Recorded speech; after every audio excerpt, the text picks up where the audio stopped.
Hey everybody, thought I'd walk out here and give a little update on my tomato plants growing.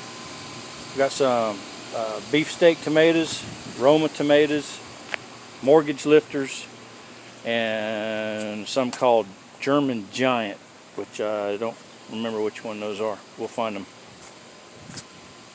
Come along, got blooms on them. Some of them starting to put out this very small tomatoes. In this little bed I had some beans and corn. Threw them in there at the same time. See who wins. Got some lettuce over there going to seed.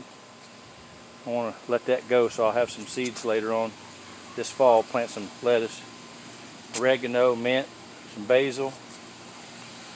They're coming right along.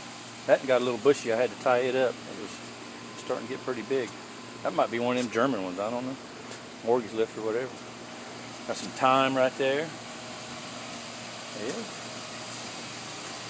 Can't nothing beat a homegrown tomato.